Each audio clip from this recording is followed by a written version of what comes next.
What's up, my peeps? So, hopefully, the sound of these fans here doesn't interfere too much in the sound quality because it's just too freaking hot to turn them off. The AC is not working too good here, and if I record the video without them, you guys are gonna see me sweating. I'm gonna start sweating up in here. But anyway, hope you guys are doing good. I'm gonna try to do another 2 videos for you guys this week. Uh, the first one is going to be a paranormal video that I've been promising you guys for a while. And then the second one is going to be a prison story of one of the scariest things that happened to me while I was working at the prisons. But anyway, so don't forget to hit like, subscribe if you're not already, and make sure you comment after the video. And I know some of you don't like the paranormal stories, but hey, stick around, and see, you might like it. It's like I said, these are all experiences that have happened to me throughout my life, and to people that I know, like family members and friends. So anyway, this story involves one of my best friends. Um, he was a dude that I met while I was working at CCA, and I've talked about him before in a couple of my other videos. Oh yeah, CCA is Corrections Corporation of America. Some of you might not know. It's called something else now, but it doesn't matter. It's still a crooked ass company, private prison, making money off incarcerated criminals. But anyway, we met. His initials are DW, and I've talked about him before. I call him my white brother. We're like pretty tight, and he was like one of the only COs there that I pretty much trusted like 100%, and that I talked to like on a regular basis. But anyway, so like this happened while I was actually I was no longer working at the prisons. I was working at Perry High School in Gilbert that I've talked about before. Just recently, I made a video talking about some of the paranormal things that happened while I was working there. I worked there as campus security and also as a custodian in the evenings. I switched to a custodian in the evenings for a while. And the building that I was working on, I talked about. I worked on the second level F building, and I talked about how, like when I first started working there, like the other custodians had told me like that it was haunted and that I was gonna see and hear weird things, which did end up happening. I talked about that in my video. So the crazy thing is, like I said, I pretty much experienced that before, and then I had some more paranormal experiences in that same building, but I felt like it wasn't the same spirit, and I'll get into that of why I feel that and why I felt a difference, like just like a evil presence basically. So before I get too far ahead of myself, so my homeboy DW, he I've talked about it before, like he does like special effects. Him and one of his partners that he actually works with sometimes, that he went I think they went to high school together, and his partner's like really good at it, really successful. He's got like this big huge house, and like his backyard is all decked out and like with special effects stuff, like big giant monsters and stuff. And if I can take the time to upload this to like one of my editing apps, I'll try to plug in some of those pictures that I've taken there at his friend's house. But anyway, so like he's always kind of had an interest in that kind of stuff, like making monsters, and like he knows how to make like corpses and stuff for like all the haunted houses, like around like October and stuff. He makes a lot of money off that, like making props for the local haunted houses and stuff. And so anyway, like he also likes to collect stuff, like just some of the stuff he likes to collect is kind of like weird, like macabre kind of stuff, I guess you would say. And so I guess he had decided that it would be cool to collect some some dark books. I kind of call them like. I asked him the names of the books so I could kind of some of you might be familiar with some of them. So like one of them is like I'm sure a lot of you have heard this name before. It was a book by Aleister Crowley. This dude was like evil as fuck, I guess. Like I'm not sure, but I think he might have written the Satanic Bible or something like that. And like every time I talk about this shit, you guys know I always do one of these, to keep them motherfuckers away. But anyway, so one of the other books is called The Lesser Keys of Solomon. And I don't know, I guess it's just like a black magic book or something like that. And then the other book is the Necronomicon. When he told me that, I was like, you mean like from that movie? Like I never knew it was a real book. Like from the movie Army of Darkness. Like I don't know if any of you've ever seen that movie. It's a good movie. It's pretty funny. But and then he named off another book, but I can't remember the name. But I think there was like four of them.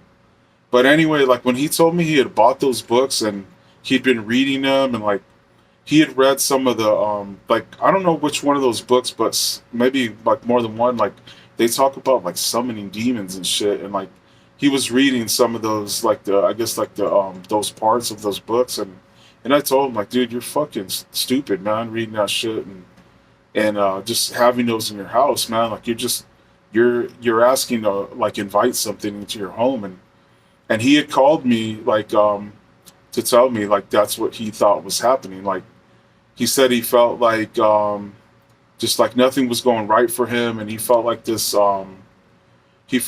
oppressive atmosphere in his house, just like a thick atmosphere, like if any of you've ever watched like any like paranormal investigating stuff, they always talk about like if it's ever like a demonic presence, like you can usually feel like a real like just oppressive atmosphere, like I don't know, just like it's not a good feeling, like just a real negative, feeling in the home, right? Um, so like he also said that he started having like just alien thoughts, like they weren't his own, like popping in his head, like telling him to do bad stuff, and like he wouldn't even like tell me like what the thoughts were, like what it was, but he just said it was like just he said trust me, just like telling me to like do like wanting me to do bad stuff, and so I was like telling him, man, like dude, like you really messed up, man, you really fucked up. So he also said like because like he has a couple of cats, and he said his cats were like acting crazy, like at times, like just like acting like they were all scared and like hissing and like just being like if they tried to pick them up or something, sometimes they would like try to attack, because I guess they were like just running around like all scared and shit, right? And so I got my notes right here because I want to make sure I don't leave out anything he told me. Oh, so also he said he started to see shadow people, mostly at night, but a couple times like during the day, because he's got a big house. It's like a 2-story house, and it's kind of an older house. Um, so like they seen shadow people, like he said like in one of the hallways, like I think he said like up like the hallway upstairs, like at the top of the stairs, a couple times they seen like a shadow person like standing up there, and then like it would just like take off really quick. Oh, and his daughter, I guess, woke up one night to a large shadow figure standing at the foot of her bed, like just standing there. And I guess like she she couldn't move, she couldn't scream or nothing. And then like she said she just like all of a sudden she just thought like I need to pray, and she said she started praying, and then all of a sudden like the shadow figure just like disappeared or something, and then she like was like I guess she started yelling for her dad, to come to the room, and he came running in there. He thought there was like an intruder or something. He came running in there with this Glock in his hand, I think. And but anyways, so that was some of the scariest, scary stuff that was going on. So, but he just said he just had an overall feeling like everything in his life was just going wrong. Like nothing was going right for him, you know. Um, so he called me and he's telling me all this, and I told him, dude, like, and I'm no expert in this stuff. Like, I do have an interest in demonology. Like, I've listened to a lot of books from priests and like demonologists that like, have like battled, like done exorcisms and stuff like that. And like, if you're a non-believer or whatever, that's fine. Like, I don't try to force my beliefs or my opinions on people, but it's just a really interesting subject to me. Like, for me, I consider myself a spiritual person, but I don't try to act like I'm like perfect, or because I know I'm a sinner. Like, I'm no better than anybody. I believe and I have a strong faith in the Lord, but I don't ever try to push that on anybody. You know what I mean? Like, I just kind of keep it to myself. Like, most people probably wouldn't even know that I feel that way unless like they bring up the subject or something like that, right? So anyway, he started asking me like, just basically like, man, like, what should I do? Like, I really messed up. So, and I don't know, like I said, like, I'm no expert in this stuff, and I don't know. It was almost like these thoughts just came, like, I mean, just like that to me, like I didn't. It was weird. Like, I didn't really even have to think about it. I told him the first thing you have to do is you have to ask God for forgiveness for basically for your ignorance and your curiosity for doing that stupid shit. I told him, for first of all for ordering them stupid ass books, and then for just the ignorant stupidity of reading them. I said I understand the curiosity because I've got myself into some crap in the past. Like I've talked about, like watching videos of exorcisms and stuff like that. Um, it just like whether you believe it or not, man, it opens a window, like it attracts the attention of those evil spirits or whatever they are. I've had talks, I've talked to people, and like we've discussed, like they could be like interdimensional beings or something like that, but they're evil entities basically.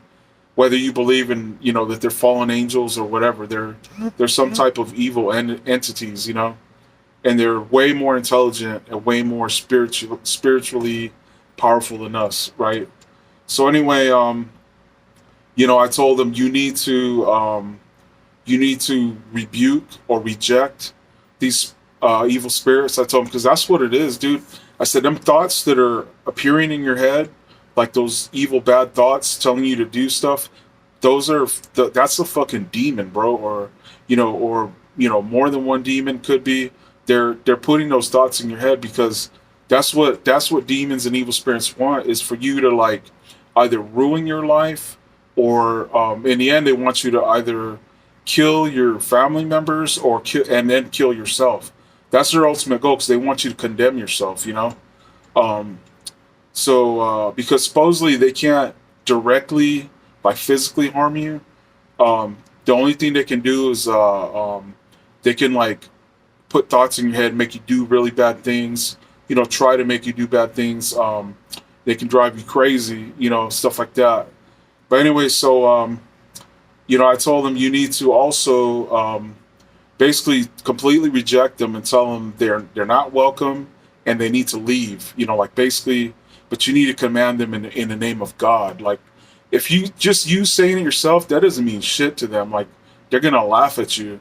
You got to command them in the name of God, right?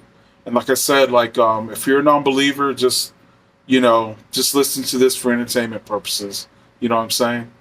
But so then I also told him, and I don't even know if this is the right thing to do or not, but I just told him you need to take those books and you need to make a fucking bonfire in your backyard, dude.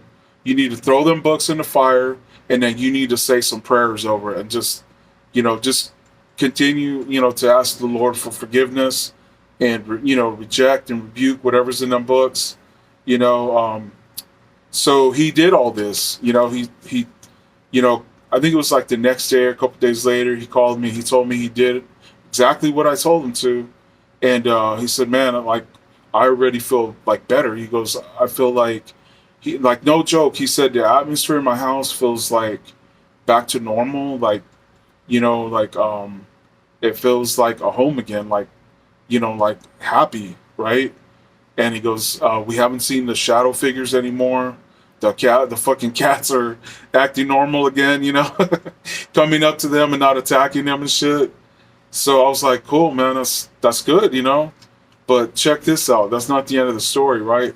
So of course, you can even compare this to like, if you're having problems with some neighbors that are like some straight up fucking thugs or like gangsters or something, right? And then you call one of your homies to come help you with them, right? To get like to check them, like put them in check, or to, you know, like scare them off or something. What do you think's gonna happen? Who are they gonna go after? They're gonna go after that homie that came to help you, right?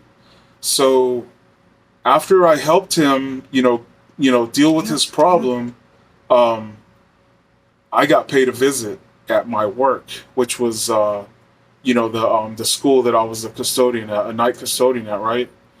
And like I said before, I had paranormal experiences at this school before, but I knew this wasn't the same spirit just because of the things that it was doing and just the feeling that I got. Like it was like just an evil presence, right? And I'm not gonna lie, it scared the shit out of me, but let me tell you the first thing that happened. Let me just look at my notes real quick. So, oh, and before, I'm glad I wrote this in my notes. So the reason that I think that this evil spirit or demon or whatever paid a visit to me at my work and not at my home, for example, is because most of the time, like demons, evil spirits, whatever, you have to like give them an opening at your wherever you live, right? Like you have to somehow invite them, like with a Ouija board or reading a book like he did, like summoning books or whatever. They can't just show up at your where you live, right? There's like certain rules, I guess, that they're kind of restrained by God. They don't have like freedom on the earth. If they did, we'd all be freaking possessed or dead. Like, you know what I'm saying? Mark my words. Even if you're not a believer, like believe it. But so like, I think the reason it was able to visit me at the school was because there was already like a portal or an opening or whatever there, because there had already been like paranormal activity there. That's just my theory, like of why it came to my work, right? So I just wanted to explain that, so people aren't wondering like, well, why did it come to your work, So the first thing that happened was, one of my favorite things to do was at the end of my shift, which was usually my shift ended at 11:30, but usually like about by 9:45 p.m. or 10 p.m. I was usually done with all my work. So I would go chill like either in the lounge upstairs by myself, and then I would turn off the lights so I could, so the phone wouldn't have a glare on it, and I would watch, just different shows, right? And like I said before, one of my favorite shows back then, and still kind of is Paranormal. With Sam and Dean, and so anyway, I was in the lounge and I was watching Paranormal. Pretty sure I was watching Paranormal, and all of a sudden I hear this loud freaking bang in the ladies' bathroom. I mean, it was just like bam, and I was like, "What the fuck?" And at first I thought maybe it was like I thought it was maybe like one of the toilet seats like just falling down like somehow, right? So I just kind of was looking at the bathroom. I was like, that's kind of crazy. And then about a couple of seconds later, it happened again. Bam! I was like, oh fuck. So I jumped up and I'm like, there's no way that's a fucking coincidence. So I walk over to the bathroom real quick and I push the door open and I turn on the light. And I'm like looking around in there. I'm like, yo, who the fuck's in here? And so obviously, there's nobody in there. So I look in both stalls. In each stall, the toilet seat is still up. So I'm like, what the fuck was that noise? It wasn't the toilet seats. And even if it had been both of them down, like that still would have been fucking weird, right? So, I don't know what the hell the noise was, but it scared the shit out of me when it happened the second time, right? So that was the first thing that happened. So I kind of like started wondering, like, I wonder if that's because of DW, of me like telling him what to do, like telling him to burn those books and stuff, right? Oh, and also like just when I forgot to mention when I walked into the bathroom, it was just like it was kind of like a weird feeling in there, like, and I don't know, it might have been my mind fucking with me or whatever, but that was kind of the first thing I thought of was like, you know, there might be something might have just visited me or whatever, right? And it was just like kind of like a weird feeling, like a negative, just like a real negative feeling in there, right? So that was the first thing that happened. It kind of freaked me out a little bit, but not like too bad. But then the next thing that happened scared the fuck out of me. I'm not even gonna lie. So like I think it might have been the next night. So I'm walking through the hallway, and this was like maybe about 10 o'clock at night or 10:30. Like I would usually do one last walk and make sure like all the classroom doors were locked and stuff. And so like I was walking down the hallway, and like one of the science labs, like one of the doors was still open, right? Because the science labs have like two entrances. And so like and the science lab is like hard floor, like there's no carpet. So I'm about to close the door to the science lab, and I seen like a piece of trash like on the floor, like a wrapper, candy wrapper or something. So I was just gonna go pick it up and throw it in the trash really quick. So I walk in and I pick up the candy wrapper, and I'm about to walk out, and I hear one of the fucking stools slide across the ground, like it made that noise, like a stool makes, like I don't know, just like a sliding noise. And I'm not even lying, my fucking asshole must have fucking puckered because I damn near fucking like scream. I think I did kind of scream. Hopefully I didn't sound like a fucking like a girl, but I yelled like fuck, like I got scared, right? And I saw the stool. I didn't see the stool move, but I saw it like just. I could tell which one had moved. So I don't know if I might have kind of caught it from the corner of my eye, but just the sound of that stool fucking moving, man, it scared the fuck out of me. I pretty much like threw the fucking wrapper in the trash, and I almost ran out of there. I walked my ass fast out of that fucking classroom, and I was saying a prayer as I was going out. I was saying, whatever you are, you're not welcome here.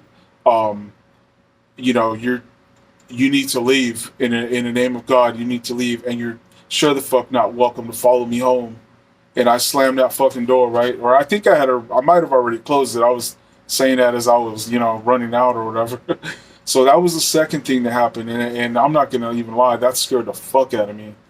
And I think after that second thing happened, I called him and I told him, hey motherfucker, I said, I'm paying the price now for helping you, for telling you what to do, and for you know getting involved. Basically, your fucking buddies, your fucking shadow buddies, are fucking paying me a visit now.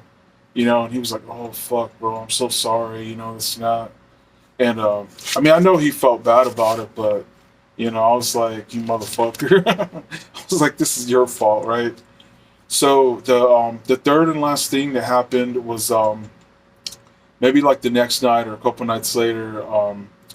I was sitting in the lounge again, and I don't remember if I was watching paranormal. I probably was. Um, so like, or supernatural. I keep saying paranormal. I mean supernatural. People that are fans of supernatural can be like, man, come on, Big Cisco, get the name right, bro. But that's what the show I'm talking about, Supernatural, with Sam and Dean, right? And the badass Impala, that they drove. But anyway, so I was watching my show, and the lights are off. I always had the lights off so I could see my phone better. The lights are off in the hallway, so it's pretty dark up there, but there's like emergency lights that stay on, so it's not like completely dark, right?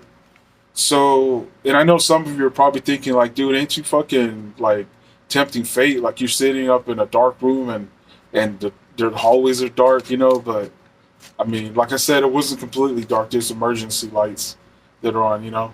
So anyway, I'm sitting in the lounge, and I'm watching my show, and I fucking hear footsteps in the hallway, but they didn't sound like normal footsteps of somebody that's wearing shoes.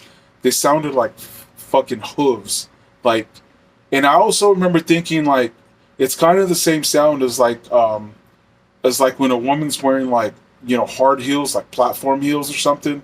But I guess these days, you know, it could be a man wearing them too. You know what I'm saying? Like it could have been anybody wearing them, you know, that just identified as somebody that wants to wear some big ass heels that day or something. But anyway, it's the same sound. It's like a, you know, click clack, click clack, like a hoof kind of sound, right? And in my mind, I'm thinking, there ain't no fucking way I should be hearing that fucking sound because I know there ain't no female wearing some down platform heels walking in my freaking hallway this time of night. And if there is, I'm gonna have to ask her, you know, ask her who she is and what's, you know, what's up, like what are you doing walking around up here?